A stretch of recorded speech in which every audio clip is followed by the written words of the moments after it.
आज के इस वीडियो में हम सभी द्विघात समीकरण के कुछ आसान और कुछ कठिन प्रश्नों को देखेंगे जो यूपी बोर्ड में बार बार पूछे गए हैं।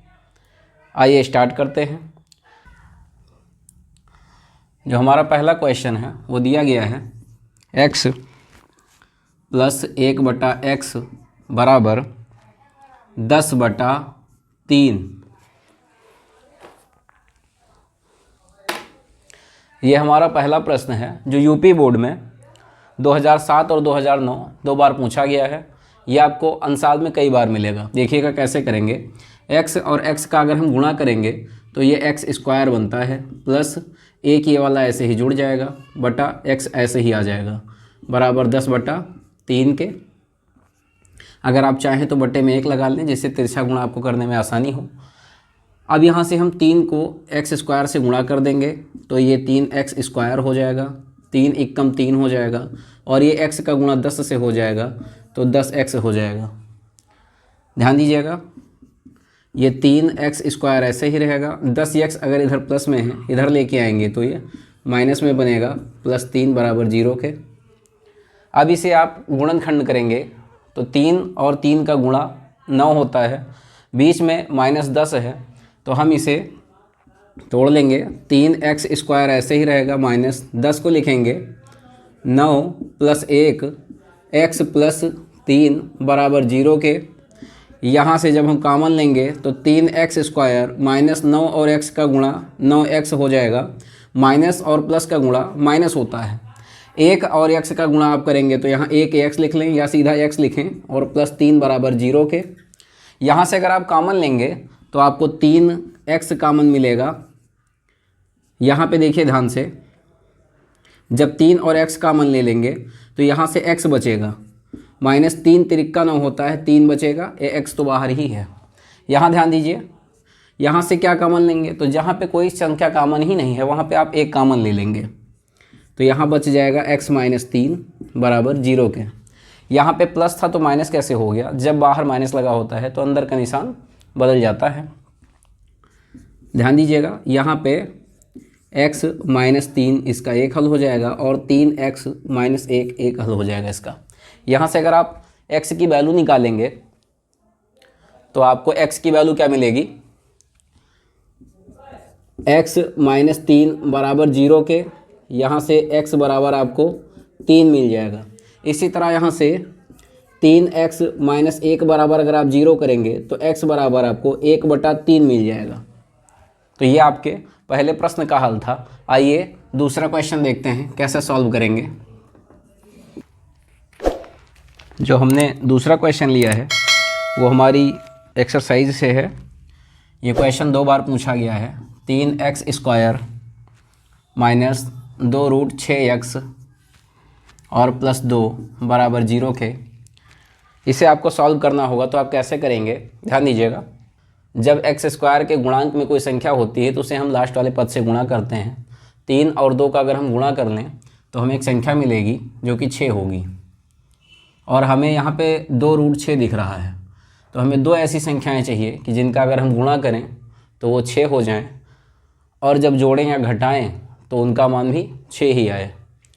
तो आप क्या करेंगे, इसे लिख सकते हैं 3x स्क्वायर माइनस 2√6 को हम लिख सकते हैं √6 और +√6। जब हम इन्हें जोड़ेंगे तो √6 और √6 मिल करके 2√6 हो जाएगा। अगर इनका हम गुणा करेंगे तो 6 हमें प्राप्त हो जाएगा। अब देखिएगा ध्यान से, यहाँ पे +2 लगा दीजिए बराबर 0 के। 3x स्क्वायर माइनस √6 और x का गुणा हो जाएगा √6x, ये माइनस और प्लस का गुणा माइनस हो जाएगा। यहाँ भी √6x हो जाएगा और +2 बराबर 0 के। यहाँ से अगर हम कॉमन लेंगे तो हमें क्या कॉमन लेना पड़ेगा? 3 और x कॉमन हम ले सकते हैं। देखिए जो 3 लिखा है इसको हम √3 गुणे √3 लिख सकते हैं। अगर कॉमन लेने में दिक्कत आए तो आप ऐसे समझ लें, इसको लिख दें √3 और गुणे √3। √3 का गुणा 3 हो जाएगा। यहाँ पे x स्क्वायर ऐसे लिखा रहने दें। 6 जो लिखा है इसको हम √3 गुणे √2 लिख दें और x लिख दें। यहाँ पे ध्यान दीजिए, √6 को लिख सकते हैं √3 गुणे √2 x, और +2 को लिख दें √2 गुणे √2। ध्यान दीजिएगा कॉमन कैसे लेंगे, √3 और √3 दोनों जगह है तो हम √3 को कॉमन ले लेंगे। ये लाइन मैंने आपको समझाने के लिए कर ली है, अगर आपको आती है तो अच्छी बात है। x कॉमन ले लेंगे, √3 और x को जब कॉमन लेंगे तो एक √3 अपने पास बच जाएगा, एक x बच जाएगा, माइनस यहाँ से √3 और x गया है तो √2 बच जाएगा, माइनस यहाँ देखिए √2 यहाँ है, √2 यहाँ है तो √2 को हम कॉमन ले लें, अपने पास एक √3 और x बचेगा। ये माइनस है बाहर इसलिए हम अंदर क्या करेंगे, माइनस लगा लेंगे और √2 एक बच जाएगा। अब आप जब ध्यान देंगे तो दोनों जगह एक ही वैल्यू बच रही है, तो √3x माइनस √2, और यहाँ भी ध्यान देंगे तो एक ही चीज़ आ रही है, √3x माइनस √2 बराबर 0 के। तो जब आप वैल्यू निकालेंगे दोनों की तो √3x माइनस √2 बराबर 0 के, यहाँ से जब √3x बराबर करेंगे तो √2 मिलेगा, और जब x का मान निकालेंगे तो √2 बटा √3 मिलेगा। ये आपका आंसर है, और इसका मान भी यही आएगा सेम, तो इसलिए यही वैल्यू प्राप्त हो जाएगी आपको। आइए एक और क्वेश्चन देखते हैं। एक प्रश्न कई बार पूछा गया है कि पूर्ण वर्ग विधि से द्विघात समीकरण को कैसे हल करेंगे। तो देखिएगा क्वेश्चन जो अपना दिया है 2020 में पूछा हुआ है कि 2x² माइनस 5x और +3 बराबर 0 के। तो इस तरह के प्रश्नों को अगर हम पूर्ण वर्ग विधि से हल करना चाहें तो सबसे पहला स्टेप बाय स्टेप सब समझते चलिएगा, बहुत आसान होता है, लेकिन आप समझ लें एक बार। देखिए क्या करना है, जो x² का गुणांक होता है, यहाँ पे जो भी संख्या लिखी रहेगी उससे आप पूरे समीकरण को पहले भाग करेंगे। तो मैं एक एक लाइन बहुत डिटेल से समझा दूंगा आपको, बस आप ध्यान से देखिएगा। तो जब भाग करेंगे हम तो 2x² हो जाएगी, बटा यहाँ 2 कर लें, माइनस 5 बटा 2 कर लें और +3 बटा 2 कर लें। भाग करने के लिए हम डायरेक्ट भी लिख सकते थे, लेकिन समझाना है तो इसलिए अच्छे समझें। ये 2 और 2 कट जाएगा तो यहाँ पे x² बचेगा, माइनस 5 बटा 2 बचेगा x में। और इसका जो दूसरा स्टेप है वो ये होता है कि अगर जो c वाला पद होता है, ax² + bx + c में जो c वाला पद होता है उसको हमेशा बराबर के दाहिने साइड पे ट्रांसफ़र करेंगे, मतलब -3 बटा 2 ये हो जाएगा। अब इसके बाद क्या करेंगे, अगला स्टेप जो है, जो x का गुणांक होगा उसका आधा करेंगे और उसका वर्ग बना करके दोनों पक्षों में हम जोड़ देंगे। तो यहाँ पे भाषा लिख सकते हैं कि x के गुणांक के आधे का वर्ग करके दोनों पक्षों में जोड़ने पर। तो x के गुणांक का आधा कैसे करेंगे उसको समझिएगा। मान लीजिए हमारे पास 5 बटा 2 है, इसका आधा करना है, तो आधा करने का मतलब होता है कि आप बटे में 2 से गुणा कर दें, बस ये आधा हो गया, 5 बटा 4 हो गया। जो 5 अभी 2 हिस्सों में बटता था, 2.5 रुपये, वो 5 अब 4 हिस्सों में बटेगा। अगर हमने लिख दिया 7 बटा 2 या 8 बटा 2 लिख दिए और हमें इसे आधा करना है, तो आधे करने का मतलब है 2 से हम फिर से यहाँ गुणा कर दें। तो आप समझिएगा x² ऐसे रहेगा, माइनस 5 बटा 2 x प्लस x के गुणांक के आधे का वर्ग करके, तो x का गुणांक ये था 5 बटा 2, उसका आधा मतलब 4 हो जाएगा, का वर्ग दोनों पक्षों में जोड़ना है, तो इधर भी जोड़ना है और इसी चीज़ को हम 5 बटा 4 इधर भी जोड़ेंगे, -3 बटा 2 ये वाला पद। अब इसके आगे समझिएगा कैसे करेंगे। यहाँ पे जो लिखा हुआ है ये लिखा हुआ a² + b² - 2ab। जब आप x माइनस 5 बटा 4 का होल स्क्वायर खोलेंगे तो आपको यही लाइनें प्राप्त हो जाएंगी। और यहाँ पे जो लिखा हुआ है 5 बटा 4, इसको हम 25 लिख सकते हैं, 4 को हम 16 लिख सकते हैं, माइनस यहाँ पे ध्यान दीजिए 3 बटा 2 लिखा हुआ है, तो या तो हम इसका तिरछा गुणा करें या हर बराबर करने के लिए हम यहाँ कितने से गुणा कर लेंगे। अगर 16 है तो 16 लाने के लिए हम 8 से गुणा नीचे यहाँ कर लेंगे और 8 से ही गुणा यहाँ कर लेंगे। आप अगली लाइन में कीजिएगा, वीडियो बहुत लंबा ना हो इसलिए थोड़ा सा मैं शॉर्ट भी कर रहा हूँ चीज़ों को। तो यहाँ पे क्या हो जाएगा, ये 8 त्रिक 24 हो जाएगा ऊपर, और बटे में कितना 16 हो जाएगा। अगली लाइन में ध्यान दीजिएगा, 16 तो ऐसे ही हमें प्राप्त हो जाएगा, ये जो 25 में 24 घटाएंगे तो 1 बचेगा। यहाँ x माइनस 5 बटा 4 है, जब हम इसका वर्ग हटाएंगे तो यहाँ अंडर रूट लग जाएगा। जो 5 बटा 4 है ऐसे ही रहने देंगे, बराबर जो 1/16 है इसका जब रूट हटाएंगे तो प्लस माइनस 1/4 बन जाएगा ये। इसे x माइनस 5/4 बराबर एक बार हम इससे प्लस वाला निशान ले लेंगे और एक बार माइनस निशान ले लेंगे। तो पहले माइनस निशान ले लीजिए, माइनस 1/4 लिख लीजिए, यहाँ 2 निशान लगे हैं ना। तो x बराबर माइनस 1/4 ये है और 5/4 जो ये माइनस में था इधर लेके आएंगे तो प्लस 5/4 हो जाएगा। यहाँ से जब आप 5 में से 1 घटाएंगे तो आपको 4 मिलेगा और 4 बटे में था उसको लिख लेंगे। 4/4 जब कटेगा तो 1 आंसर आ जाएगा, मतलब x की एक वैल्यू आपको 1 मिल जाएगी। इसी तरह से एक बार हम इसकी प्लस वैल्यू ले लेंगे तो x माइनस, यहाँ लिख लेते हैं, x माइनस 5/4 बराबर 1/4 और ये प्लस में है तो x बराबर 1/4 और ये वाली वैल्यू जो माइनस 5/4 थी इधर आएगी तो ये प्लस 5/4 बनेगी। इस तरह से 5 और 6 जुड़ जाएगा बटे में 4, तो ये 2 3 6 हो जाएगा, 2 दूनी 4, तो आपको x की दूसरी वैल्यू जो है 3/2 मिल जाएगी। तो एक आंसर आपका x का मान ये हो जाएगा और दूसरा मान आपको ये वाला मिल जाएगा। तो ये आपके पूर्ण वर्ग विधि पर आधारित सवाल था। आशा करता हूँ आपको समझ में आया होगा। आइए अगला प्रश्न देखते हैं।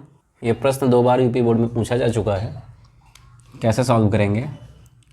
जब कभी आपको इस तरह के प्रश्न मिलें, क्योंकि अक्सर ये खंड बा या खंड सा में एक प्रश्न इस तरह से ज़रूर रहता है, तो इस तरह के प्रश्न देखेंगे जब आप, तो आपको सबसे पहले ये बात ध्यान देनी है कि जो प्रथम पद है और सेकंड वाला जो पद होता है, मतलब x² वाला पद और x वाला पद, वो अक्सर एक जैसी ही चीज़ें लिखी रहती हैं।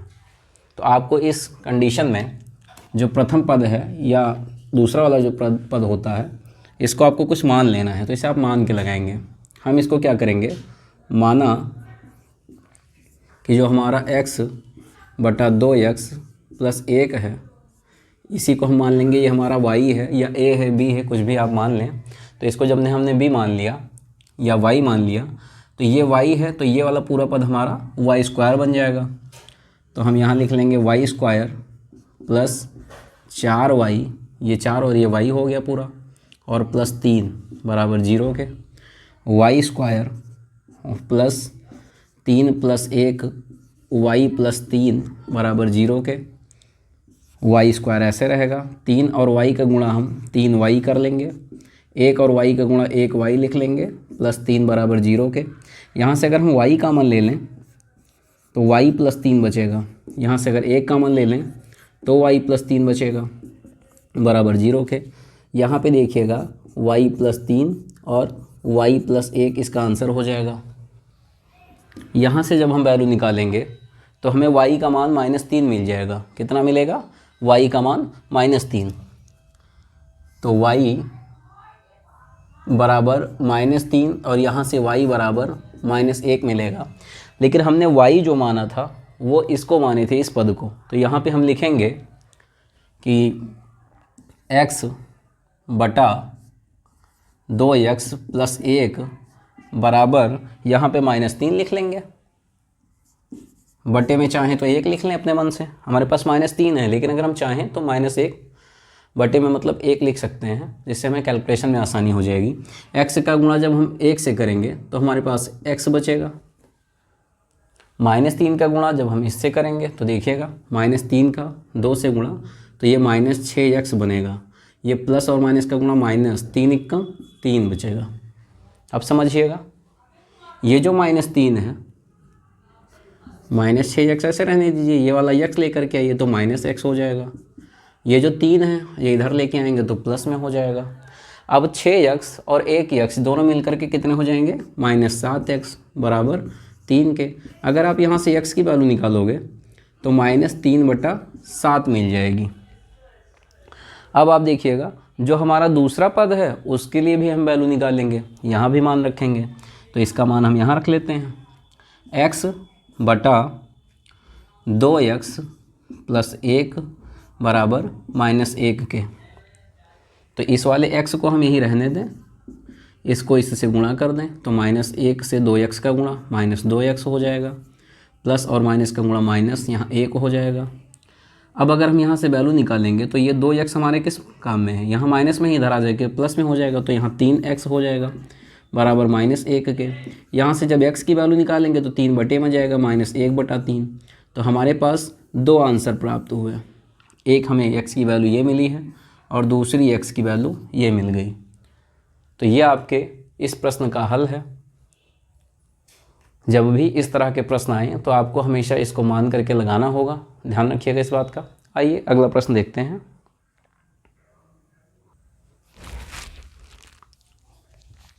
देखिए ये क्वेश्चन है जो विविक्तकर निकालने के लिए कहा जा रहा है। यहाँ पे विविक्तकर एक प्रश्न यूपी बोर्ड में अक्सर पूछा ही जाता है, मतलब ये इंपॉर्टेंट क्वेश्चंस में शामिल है। दिया है यदि समीकरण x² + kx + 64 बराबर 0 और x² - 8x + k बराबर 0 वास्तविक मूल रखते हैं तो आपको k का मान बताना है क्या होगा। तो वास्तविक मूल की कंडीशन होती है, आप विविक्तकर की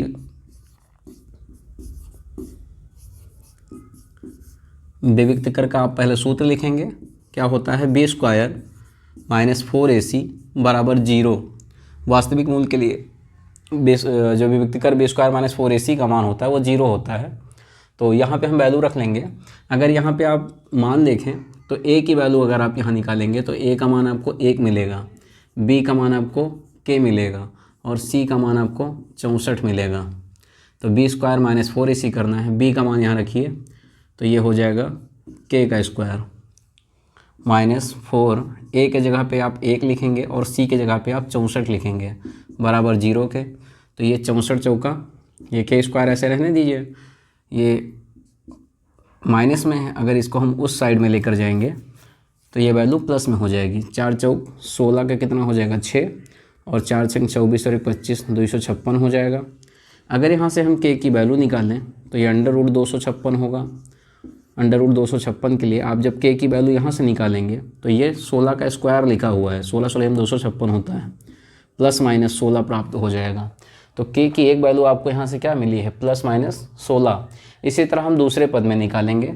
तो यहाँ देखिएगा a बराबर 1 है, b बराबर -8 है और c बराबर k दिया गया है।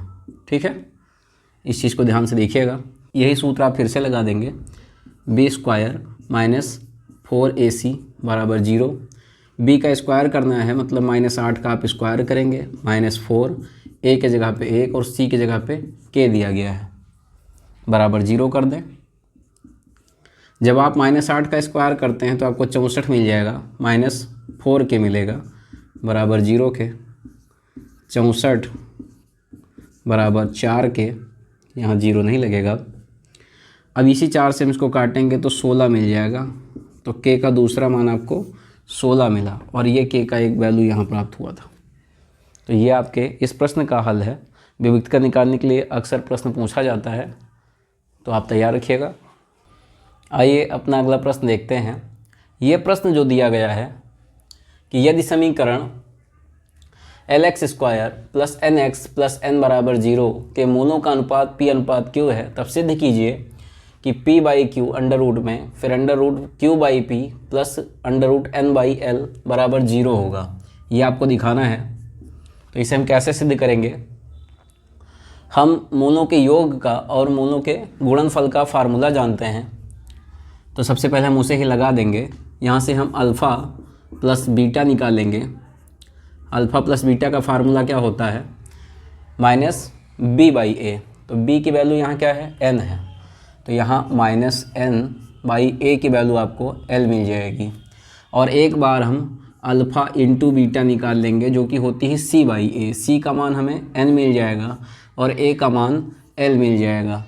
इसी को हम आगे अभी यूज कर लेंगे।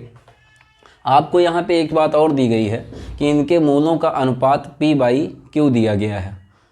तो हम अल्फ़ा और बीटा का जो अनुपात ये दिए थे p और q, इसका भी यूज करेंगे इस क्वेश्चन में। क्वेश्चन आसान है लेकिन इसे यूपी बोर्ड ने 3 बार पूछा है, तो ये इम्पॉर्टेंट हो जाता है आपके लिए। आइए ध्यान दीजिएगा। यहाँ पे जब आप ध्यान देंगे तो p और q लिखा हुआ है, तो p की वैल्यू आप क्या रख लेंगे, अल्फ़ा, और q की वैल्यू आप बीटा लिख लेंगे, प्लस यहाँ पर जब आप ध्यान देंगे तो q है, q का मान आपको वहाँ से सामने मिल जाएगा, बीटा है, और जो p है p का मान आपको अल्फ़ा मिल जाएगा, प्लस अंडर रूट n/l। तो आप इसे लिख लेंगे बराबर 0 के। अगली लाइन में ध्यान दीजिएगा, हम इनका आपस में गुणा कर लेंगे। तो अल्फ़ा का जब रूट अल्फ़ा से गुणा होगा तो इसे हम रूट अल्फ़ा लिख दें छोटा सा, और इसका इससे गुणा करेंगे तो फिर से रूट अल्फ़ा हो जाएगा, प्लस रूट बीटा का रूट बीटा से गुणा होगा तो यहाँ बीटा और गुणे रूट बीटा, बटे में इनका आपस में जब गुणा करेंगे तो under root alpha into beta हो जाएगा, बराबर नहीं, यहाँ पे भी प्लस लगा के अंडर रूट n/l बराबर 0 करेंगे। अब इस क्वेश्चन को ध्यान से देखिएगा, यहाँ पे अल्फ़ा और अल्फ़ा का जब गुणा होगा अंडर रूट हट जाएगा तो यहाँ अल्फ़ा हो जाएगा, प्लस बीटा और बीटा का गुणा यहाँ बीटा हो जाएगा, यहाँ under root alpha into beta रहेगा और प्लस अंडर रूट n/l बराबर 0 हो जाएगा। इस लाइन में हम वैल्यू रखेंगे अब अल्फ़ा प्लस बीटा की। तो अल्फ़ा प्लस बीटा का मान हमको कितना दिया गया था, -n/l, और यहाँ पे अल्फ़ा इंटू बीटा का मान जो दिया हुआ है अंडर रूट में, तो ये अंडर रूट n/l रहेगा, प्लस में यहाँ पे n/l है बराबर 0 के। इसे हम इस तरफ सॉल्व करते हैं, देखिएगा ध्यान से कैसे करेंगे। ये अंडर रूट n/l लिखा है तो हम इसे लिख सकते हैं, माइनस यहाँ लगा देंगे, और अंडर रूट n जो ऊपर लिखा है, जो n लिखा है, इसको हम लिख देंगे अंडर रूट n गुणे अंडर रूट n बटे में अंडर रूट l गुणे अंडर रूट l। इस वाले पद को लिखा गया है, जो ये लिखा हुआ है, इतने वाले पद को हमने सिर्फ क्या लिखा है, अंडर रूट n बटा अंडर रूट l, और यहाँ पे अंडर रूट n बटा अंडर रूट l। अब इस वाले पद को हम क्या करेंगे, ये चीज़ें पलट जाएंगी, चूँकि भाग में थी तो गुणे का निशान लगेगा, अंडर रूट l ऊपर चला जाएगा और अंडर रूट n नीचे आ जाएगा, और यहाँ पे ये वाला पद प्लस में है तो प्लस अंडर रूट n बटा अंडर रूट l अलग अलग लिख सकते हैं, बराबर 0 हमें लाना है। तो देखिएगा सारे पद गुणे में हैं, तो ये वाला पद इसके साथ कट जाएगा, ये वाला इसके साथ कट जाएगा, और जब आप फ्रंट पे देखेंगे तो यहाँ पे आपको अंडर रूट n, इस रूट को आप चाहें तो पूरा लगा दें, बटा l हो जाएगा, और प्लस में अंडर रूट n बटा l यहाँ भी दिया है। ये दोनों चीज़ें आपस में कटेंगी और 0 बराबर 0 आपका आ जाएगा, जो आपको दिखाना था। यहाँ से लाइन को समझ लीजिएगा, यही मेन है, क्योंकि यहाँ पे आप चीज़ों को पलट नहीं सकेंगे, गुणा करने में दिक्कत आएगी, तो उसको समझिएगा। अंडर रूट n बटा l को हमने क्या किया, जैसे कहीं पे कोई संख्या मान लो 2 लिखी है तो हम इसको रूट 2 गुणे रूट 2 लिख सकते हैं, ये अपना कैलकुलेशन का तरीका होता है। तो ऐसे ही हम ये जो n लिखा हुआ था, n को अंडर रूट n गुणे अंडर रूट n लिख दिए, l को अंडर रूट l लिख दिए, और यहाँ पे n/l जो था ये पलट करके अंडर रूट l बटा अंडर रूट n हो जाएगा। ये वाली लाइन ऐसे ही उतर जाएगी, फिर जो भी चीज़ें कट रही थी उसको काट दिए और हमारा जो मान था वो 0 प्राप्त हो गया। इस चैप्टर में बचे हुए कुछ इंपॉर्टेंट प्रश्नों को जल्दी ही आपके साथ मैं साझा करूँगा। अगर आप चैनल पर नए हैं तो चैनल को सब्सक्राइब कीजिएगा। वीडियो अगर समझ में आया है, सभी प्रश्न अच्छे से समझ में आ गए हैं तो अपने सभी दोस्तों के साथ शेयर कीजिएगा। धन्यवाद।